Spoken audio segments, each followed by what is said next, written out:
السلام عليكم. لو ما شفتش الاجزاء الاولانيه فهتلاقي اللينك بتاعها في اول كومنت، وما تنساش لو عجبك الفيديو اشترك في القناه لو ما كنتش مشترك، واعمل لايك وكومنت، ده بيحفزنا كتير جدا. واهم حاجه تصلوا على النبي وتدعوا لاخواتنا، ويلا بينا نبدا. هو بيقول له ده نطاق نجم نائي في اقصى الشرق، ده نطاق قدر النجمي. بطانة بيقول له ترى هياخد مني وقت قد ايه علشان اوصل لهناك؟ وهو بيقول له استغرق مني الوقت نص سنه في الوقت اللي فات. وبطانة بيقول في باله استنى، ده بسرعه التايتن بيستغرق الموضوع نص سنه بالفعل. وبنشوف العملاق الناري وهو بيكون ملان جدا، وبيقول له ايه هو انت مش هتتقاتل دلوقتي يا عم الملل ده؟ وهو بيقول في باله الراجل ده مش قوي بس ده كمان قوه اتباعه هائله جدا، وكلهم في المرتبه الخامسه، ولو دخل التايتن في حرب معاهم فهيتم ابادتهم كلهم هنا. وبنشوف رالف وبيقول شكل كده الموضوع هنا خلص في الوقت الحالي، علشان كده خلينا نمشي. وبيقول لبطلنا يبقى تعالى تزور نطاق الملوك، وده لما يكون عندك وقت فراغ. وفعلا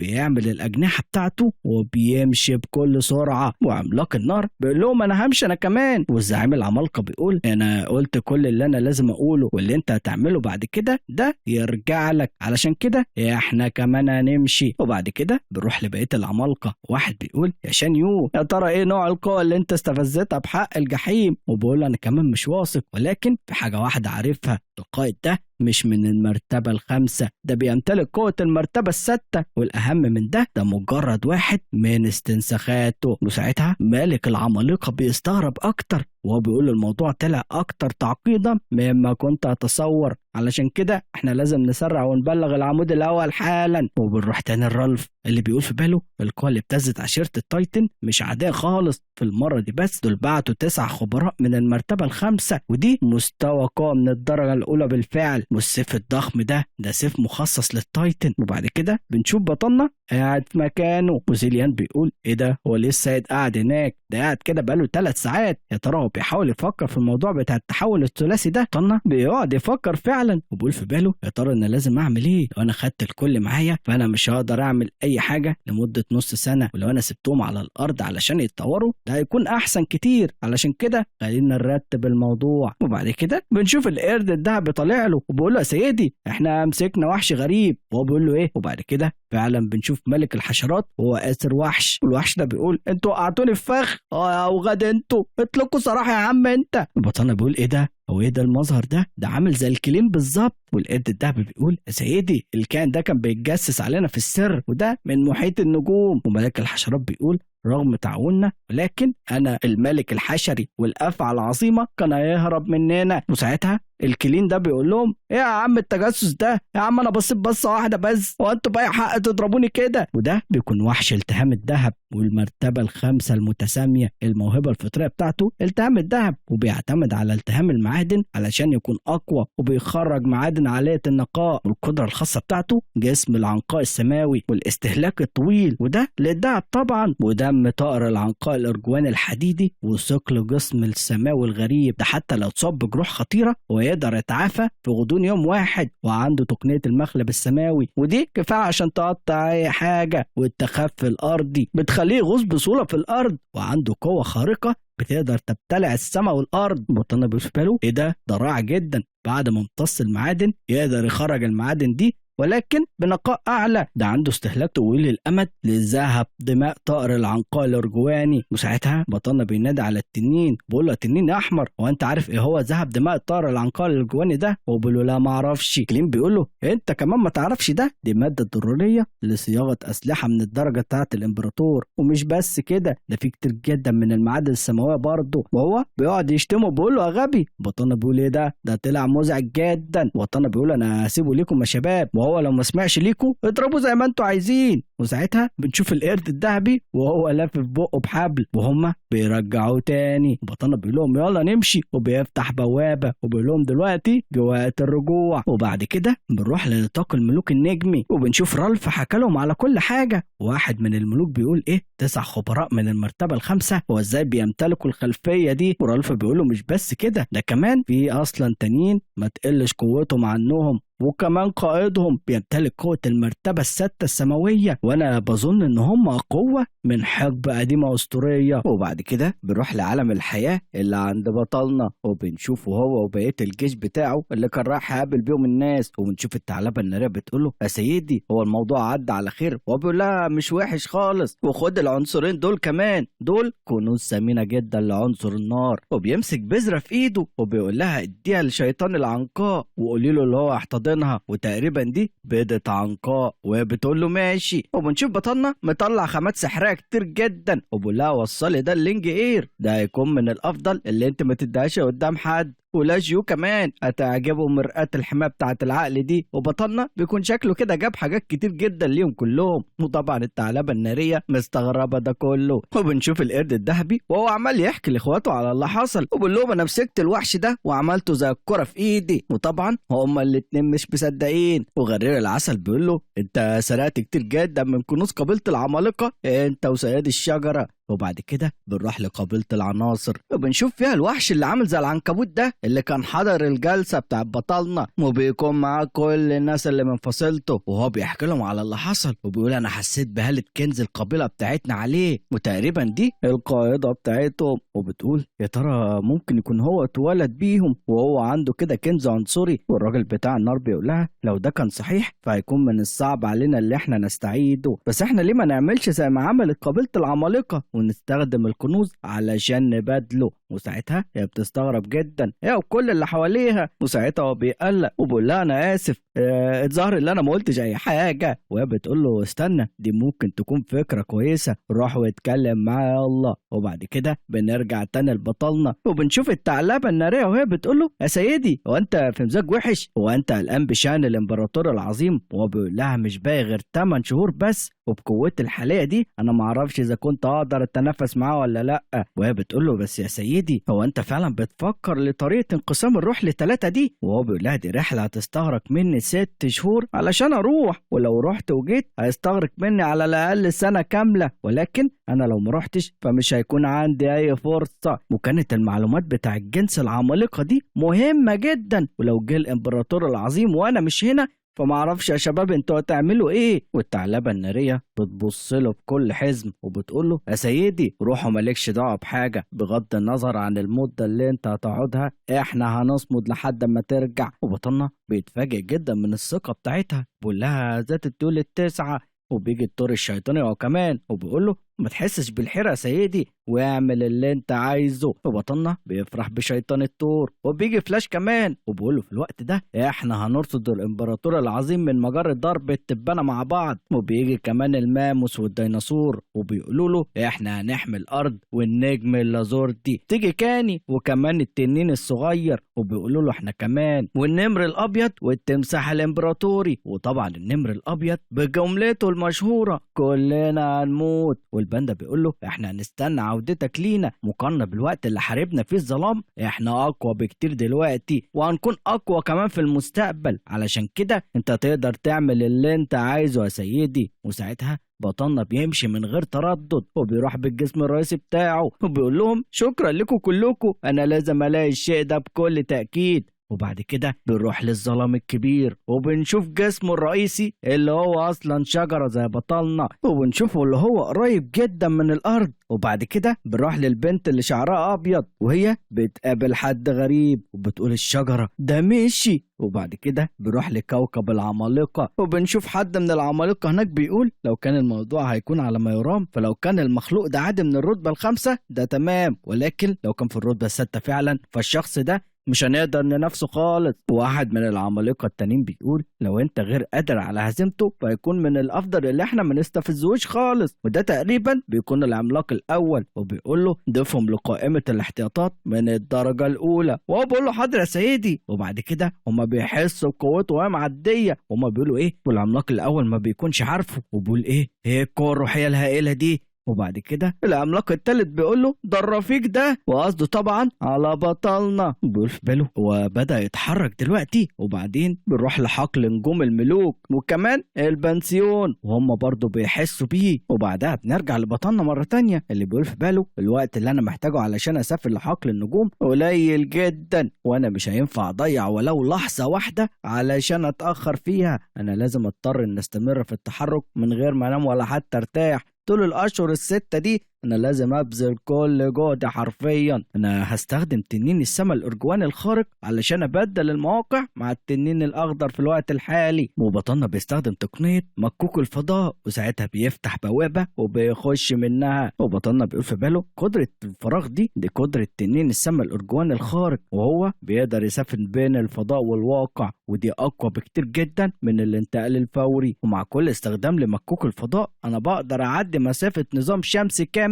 او حتى ابعد منها. بطلنا بيعملها كذا مره وبيقول انا لازم اكون اسرع من ده حتى. وبعد كده بنعدي على المريخ واحنا ماشيين، وبنشوف هناك الثعلبه الناريه وكمان القرد الذهبي. والقرد بيقول ايه هو ده بقى المريخ؟ ونشوف تشانج كمان هناك وبيقول يا اختي الكبيره هو انت ليه جبتينا ليه هنا؟ وهي بتقول لهم انا عايز احول الكوكب ده لكوكب حي كده زي الارض. احنا لازم نحارب الامبراطور العظيم، واحنا محتاجين اللي احنا نواصل تطوير قوتنا، واحنا مش هيكفي اللي احنا نعتمد على الارض ولا النجم اللازورد بس. والقرد بيقول لها ايه واحنا فعلا محتاجين اللي احنا نوسع الارض بتاعتنا، بس ده ممكن يكون صحيح، ده في كتير جدا من القرود علشان كده مش هيكون في ما يكفي من الفواكه والاشجار ليهم. وهي بتقول له ده صحيح، ومش بس المريخ، احنا هنشوف الكواكب السبعة المتبقية في النظام الشمسي كله وكل الأقمار اللي بيكون عددهم 172. وكمان قريب جدا هيمتلي النظام الشمسي ده بقوتنا كلها. والقرد بيقول يعني كده مش هيكون من المناسب لينا اللي احنا نستمر في استخدام اسم جبال الضباب. وهي بتقول له ايوه وانا فكرت في اسم بالفعل، بما ان البشر من البداية اتعاملوا مع النمو بتاعنا كأنه نمو مشابه للشياطين، فاحنا دلوقتي وصلنا المكان ما وصلهوش البشر قبل كده. وزي ما بيتوك البشر للبراط الامبراطور السماوي، احنا مش هنعرف باسم الضباب بعد كده، احنا هيكون اسمنا البلاط الشيطاني. وبعد كده بيعدي 4 شهور في غمضة عين، وحاليا في عمق حقل نجوم العمالقة بنشوفهم هناك وهم بيحصل فيهم حاجة غريبة. وفجأة بنشوف العمود الأول وهو بيخترق، والعمود التالت بيقول له ايه اخيرا اخترقت. وواحد تاني بيقول ده بقى العملاق الابدي. العملاق الابدي ده هو العملاق الاول، وده من الرتبة الستة المتسامية. وهو بيقعد يقول اخيرا انا في الرتبة الستة. وبكده احنا الاتنين في الرتبة الستة دلوقتي. وبما انك اتقابلت معاه وقصده هنا على بطلنا، بيقول له انا عايزك تقارن بين قوته وقوتي وتشوف الفرق اذا كان كبير ولا لا. وبيقول له انت وهو مش من نفس المستوى خالص، ده اقوى منك بكتير. وبعد كده بنروح لقبيلة العناصر وبنشوف هناك ملكة الرعد،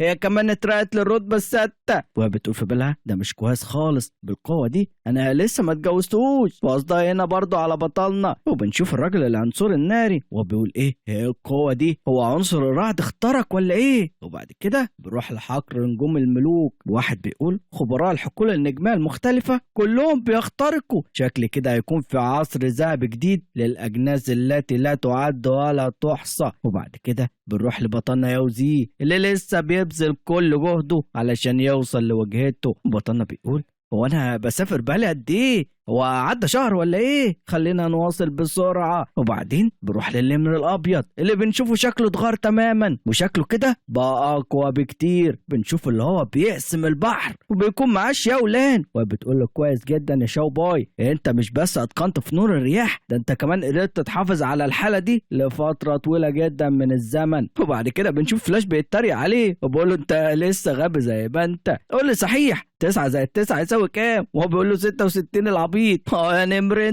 انت مش فالح غير في حاجة واحدة، كلنا هنموت. مش يا ولان بتقول له هو انت ذكي بقى؟ خلاص خلينا اسألك. وبتسأله سؤال رياضي صعب جدا، وساعتها هو بيرد، والمفاجأة هنا اللي هو بيجاوب بشكل صحيح. وساعتها هي بتستغرب جدا بتقول له ايه انت عارف ده فعلا؟ وهو بيقول لا انا ما عنديش اي قوة عظيمة، احنا بس محتاجين لعقل عظيم وخلاص. وبنشوف فلاش اللي هو اصلا بيقرا كتب كتير وكمان بيقرا عن فن الحروب. وبعد كده بنروح للشاولان اللي بيكون شكلها جد جدا، بتقول هيوصل الامبراطور العظيم قريب جدا، انا محتاج ان انا اكون اقوى انا كمان. وفلاش بيقول سواء كان جسمي او قوتي او حتى عقلي انا لازم اكون اقوى. وبعد كده بنشوف الماموس اللي بيكون ضخم جدا لدرجة ان خطوة واحدة منه بتدمر الارض حرفيا. وبنشوف النمر الابيض بيقول ايه ده بقى عملاق جدا، ده اكبر من التمساح الامبراطوري حتى. وبنشوف كمان الديناصور اللي بيكون بقى عملاق هو كمان ولكن مش زي الماموس. والنمر الابيض بيقول عليه اللي هو كبر هو كمان ولكن قوته زادت بكتير. وفلاش بيقول الكل هنا بينمو قوته بسرعة شديدة. مش يولان بتقول في غضون شهر واحد بس اتحول المكان ده لعالم مختلف تماما. ويا شباب اللي هم فيه ده مش الارض، ده طلع كوكب المريخ. وبنعرف ان كل الوحوش العنصرية كانوا بيستخدموا عناصر المية والتلج علشان يعملوا مصادر مية، ودي كانت فكرة ذكية جدا. ومع قيام الماموس بإنشاء مسار الأنهار وكمان البحار والمحيطات هم قدروا يزرعوا المية جوه الكوكب. وبعد كده استخدموها في الزراعة وعملوا نباتات باستخدام البذور من قبيلة العمالقة وجوهر حياة السيد. وعلى الرغم من ان السماء لسه قاتمة وسوداء ولكن قريب جدا هتتحسن، والكوكب بيتم تطويره من قبل مخلوقات الارض والنجم اللازوردي. وبعد كده حد بيجي يخد الشولان وده بيكون التمساح الامبراطوري وبتقول له يا عم التمساح انت ليه قربت مني كده يا عم انت؟ وهو بيضحك وبيقول دي بتدور عليكي واحنا هنا قصدنا طبعا على كوي. وهي بتقول لها شولان وبتقول لها ايه اخت تشين تشين، وهي بتقول لها وانت شفت الكسالى دول لو جيو وبينج تو؟ وشيولان بتقول لها انا ما اعتقدش اللي هم جم خالص للمريخ علشان يساعدوا. وهي بتقول الاوغاد دول يا ترى ما ممكن يكونوا على الارض. وبعد كده بنرجع تاني على الارض وفي نفس الوقت ده بنشوف حد بيزعق وبيقول له انا عمال اقول بصوتي من المستحيل اللي انا اسلم ال1000 خيزران دول. وكان اخي مرتبك جدا وغاضب ولكن هو مش ند ليا فانا مش هحني راس الصفقه غير عادله ابدا. وطبعا اللي بيتكلم ده هو البطل بتاعنا الباندا وبيكون بيتكلم مع المربيه بتاعته والراجل اللي معاها وهم بيقولوا له انت بقى عندك الجرأة دي امتى؟ وبعد كده بنروح للثلاثي المرح بتاعنا القرد الدهبي والخنزير وغرير العسل. والباندا بيقول مفيش اي حد يقدر يعمل لي اي حاجه، انا الاقوى في وحوش جبال الضباب كلهم. والبنت اللي معاه بتقول له انت رائع جدا ولكن بتيجي كاني وبتضربه على دماغه وبعد كده بتسحبهم كلهم بالفروع بتاعتها وبتقول لها انا اسفه جدا انا هاخده منك للحظات. اما بقى بالنسبه لياوزي الحالي فدخل بطريق الخطا لحقل نجوم الظلام وضاع جواه. وساعتها بنشوف بطلنا بيقول ايه ده عدى 3 شهور وانا قدرت اهرب. ولكن في الاخر هو وصل لوجهته وبيقول اكيد ده حدود حقل نجوم القدار بس دي اكبر بكتير جدا من 100 مره من مجره التبانه بتاعتنا. وبطلنا بيلاقي ان في كوكب هناك وبيقف عليه وبيقول خلينا ناخد استراحه على الكوكب الميت ده الاول. العالم التسعه الصغيره كانت بتعمل تقلبات كتير جدا، خلينا نكتشف ايه هو الوضع. وبعد كده بطلنا بيخش العالم التلج بيقول ايه ده العالم الصغير جاب روح عالم، مش ده بس ده العالم التانية انجبوا برضه اروح عوالم. ايه ده كلهم موجودين بالفعل، ده روح اصل عالم التلج ده قرب يتطور. وبعد كده بنشوفه فعلا وهو بيتطور لكائن. بطلنا بيقول هو انت اتولدت اول روح عالم دلوقتي وهو مش بيتكلم ولكن بنشوف النظام بتاعه وبنعرف ان ده روح الاصل من الرتبه الرابعه المتساميه. والموهبه الفطريه بتاعته قادر اللي هو يستدعي الرياح والمطر بفكره واحده ويخلق عاصفه ثلجيه. والقدرات الخاصه عاصفه النصال الجليديه ودي بتعمل عاصفه من عدد لا يحصى من الانصال الجليديه وبتقتل الاعداء. وكمان في التصلب الجليدي وده قادر اللي هو يصلب الجسم كله ويلغي معظم الأضرار. وفي المطر الجليدي وده بيعمل من السماء زي قزخات كده من المطر وبيجمد كل حاجة في دايرة نصف قطرها 10 متر. وفي كمان رأسة التلج دي بيقدر ينشر فيها البرودة في كل أنحاء العالم. وفي القدرة السماوية بقى ودي شبح الجليد دي بتستدعي نسخة من نفسها وبتعمل هجوم شبه العاصفة. وبطلنا بيقول له لوحة السماوات بتاعتك شكلها كويسة جدا، دي فعلا حاجة مثيرة للإعجاب، استمر في النمو وهيكون عندك كتير جدا من الإمكانيات اللي ملهاش أي حصر. وراح بيقول له الأهم من ده أنا هيكون عندي خليفة لكل من العوالم دي في المستقبل. شكل كده وكأن الطفل الخاص بيتولد. وطبعا بطلنا له بيقول كده وبطلنا بيقول له بما إنك أول واحد اتولد فأنت هتكوني قائدة أرواح الأصل التسعة من أول دلوقتي، ولكن انت لسه ضعيفة جدا، خلينا اعين لك حارس شخصي. وبعد كده بطلنا بيطلع شجرة الجليد العنصرية وبيقول لها الشجرة دي هتحميكي من أول دلوقتي. وشجرة الجليد بتقول إيه؟ حماية. وبطلنا بيقول اتولدت روح الأصل من قوة العالم التسعة، وهي بتمثل وعي العالم كله، ولو بقت أقوى فده هيخليها أقوى جنبي وأنا كمان هكون أقوى. وبعد كده بنروح لقبيلة شيطان الدم، وواحد منهم بيظهر وبيقول إيه ده في طاقة روحية قوية جدا، يا ترى هي دي قبيلة العمالقة مرة تانية؟ وشكل ده بيكون القائد وبيقول لأتباعه يلا علشان نقتل. وهم هنا رايحين نقتلوا بطلنا علشان مفكرينه واحد من العمالقة. وبنعرف ان نطاق قدار النجمي بيعيش عليه مخلوقات اسمها قبيلة شيطان الدم، وعددها بتتجاوز العشرات المليارات. وفي الحقبة السابقة أنجب العرق ده مخلوق عملاق جدا وشرس وقوي جدا من شياطين الدم، وكان بيلتهم الكواكب التانية كل شوية. وفي الآخر تم القضاء عليه بتعاون بين المخلوقات رفيعة المستوى من مختلف النطاقات النجمية، قبيلة الملوك بقى مع قبيلة العمالقة والناس كلها، ده حتى اللي عرقهم كان هيتبات بالكامل. ولكن دلوقتي أعدادهم أكبر من قبل كده بكتير، وكمان مخلوقات شيطان الدم العملاقة دي أقوى بكتير برضه. والمرة دي بيخططوا اللي هم يغزوا مجرات تانية على نطاق أوسع، وكان المفترض إن المواضيع تمشي كده يعني، ولكن بنشوف اللي بطلنا مخلص عليهم. وبطلنا بيقول انا هبط دلوقتي على الكوكب، وبدأت المخلوقات دي اللي هي تهاجمني بجنون. شكل الكوكب ده ما طلعش مات ولا حاجة. وبعد كده بطلنا بيشوف الكائن بيتكون قدامه وهو بيقول ايه؟ بشري. وبطلنا بيستغرب جدا، ولكن بقيت الوحوش بيروحوا يهجموا على بطلنا. وبطلنا بيقول في ايه يا جدعان؟ انتوا مالكوش ناوي ولا ايه؟ وبطلنا بيقعد يدمر فيهم يمين وشمال وبيضرب كل واحد يشوفه في طريقه. ولكن فجأة بيظهر سيف، والسيف ده بيتحدف على بطلنا، ولكن بطلنا بيقدر يمسكه بالجذور بتاعته، وبيستغرب اللي فيه سيف في المكان ده اصلا. وبيقول ايه؟ الكوكب ده عنده مخلوق رفيع المستوى، ايه ده بشري. وبعد كده بنشوف البشري ده بيستخدم تعزيز السيف بالدم، وفجأة في حاجة غريبة بتقدر تحصل في جذور ياوزي، والجذور بتتقطع بسبب السيف. بطلنا بيقول ايه؟ جسم اتقطع انا. وبعد كده البشر ده بيقول يلا انطلق، وفعلا السيف بيروح على بطلنا، ولكن بطلنا بيصده بكل سهولة. وساعتها البشري ده او البشرية يعني لان شكلها واحدة ست بتتضايق جدا، وبطلنا بيستخدم الجذور بتاعته علشان يمسك بالبشري ده، والسيف بتاعه بيقع على الارض، وبطلنا بيمسك السيف كمان. وبنعرف ان ده